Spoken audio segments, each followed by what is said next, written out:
how did you actually get started in the business side of this then, and actually taking this from what you were interested in and turning it into a business? Mhm. So it was back in 2015. I was fed up of working for someone else. And in the spa world, it's unsociable hours. It's in a dark room all day. You're seeing client after client. It's really robotic.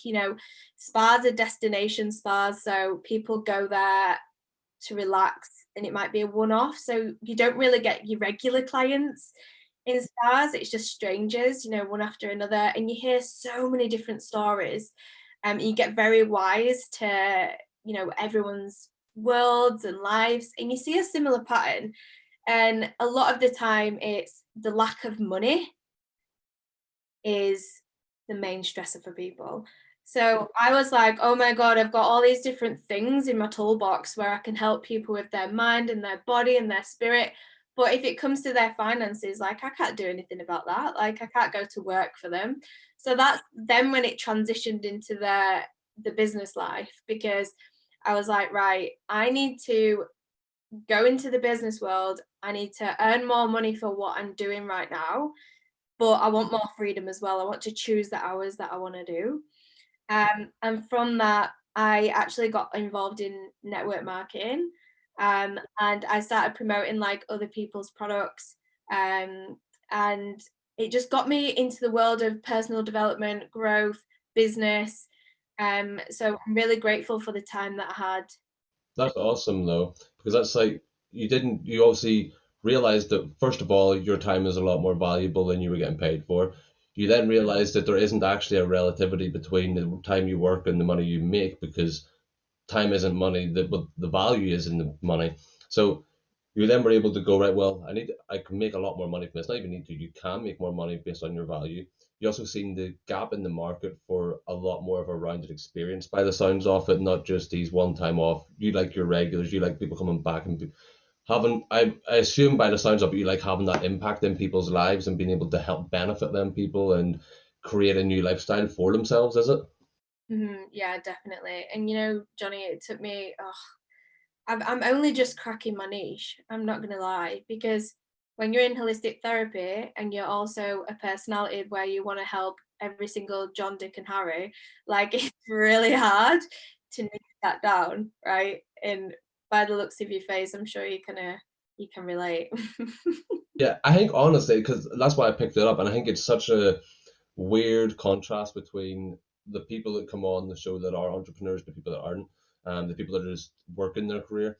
Um, the entrepreneurs always say pretty much the same thing, that they realized that they could make more money doing what they were doing. They realized that time wasn't relative to how much you make. They realized that there was a gap in the market for a better experience. And I always find that's why a lot of people leave being employees and become employers because like with me, I was working hospitality management, but I was always in the middle or lower rung of management. So there was always that upper person, and I always had this idea and this initiative and that promotion, and they had no interest. And I was like, if I can do more than you want to in my spare time, like surely this isn't meant to be. And I think that's such a weird thing that everyone realizes. And then when you speak to all entrepreneurs, especially in like the digital space and stuff like that, they all say the same thing, just underappreciated, underpaid, and just wanted that time of financial freedom to be able to kind of live a life that was more fulfilling for them.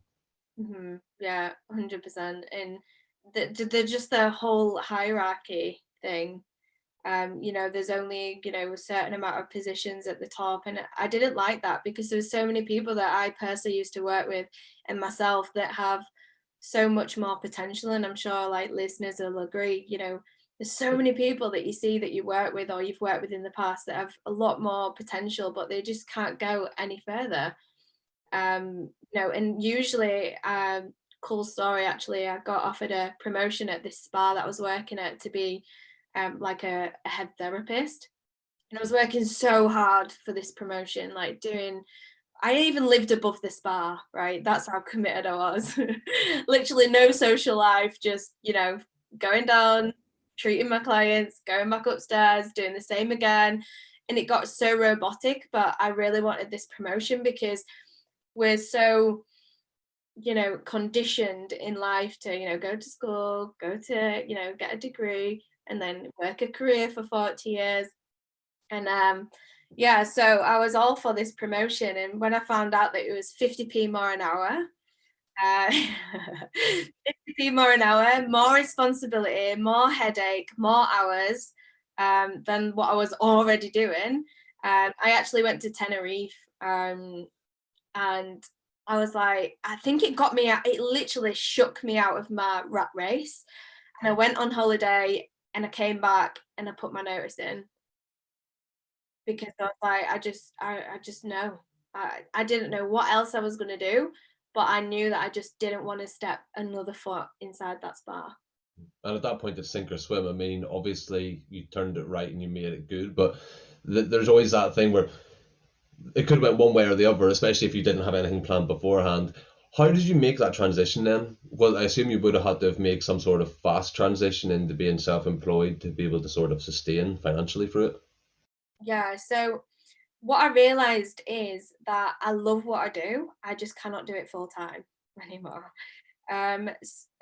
Because my mental health was suffering from, I love being outside. I'm an outdoor person. So to be inside in four walls and it being so dark all day, I knew it was affecting me. So I actually thought to myself, why don't I go down the clinical side instead? So I took a different avenue. Instead of, staying in my own lane and what I'm good at and what I love, I actually thought maybe this isn't for me.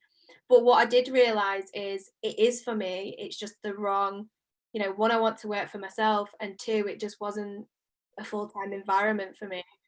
Um, so I tried all sorts, Johnny, in the same industry, Like I went down the beauty route, then I went down the clinical side, I went down the business side, promoting products, speaking on stage, blah, blah, blah.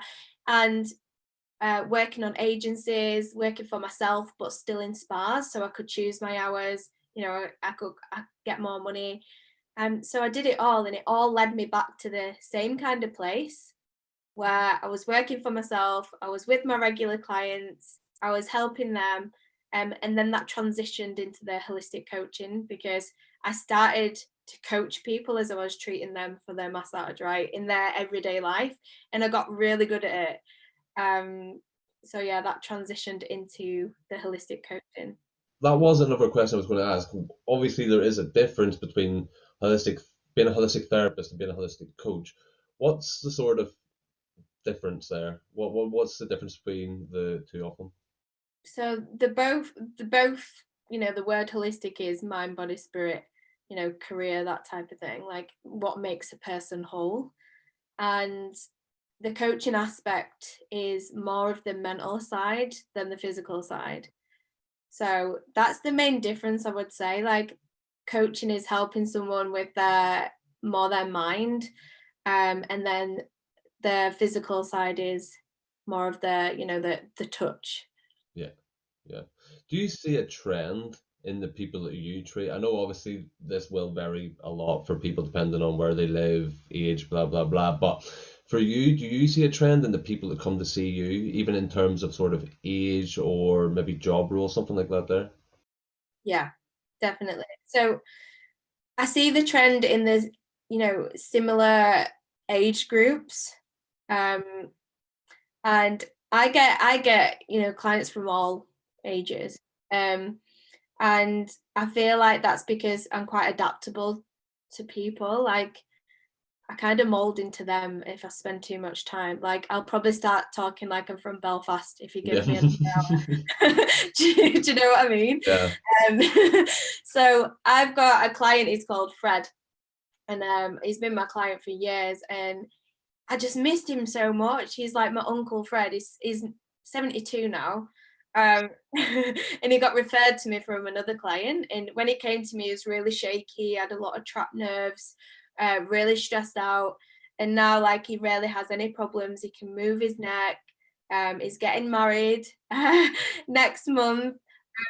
And yeah, so I make those strong connections and bonds with everyone from all age groups. But I see a pattern and I see a trend in a lot of different age groups.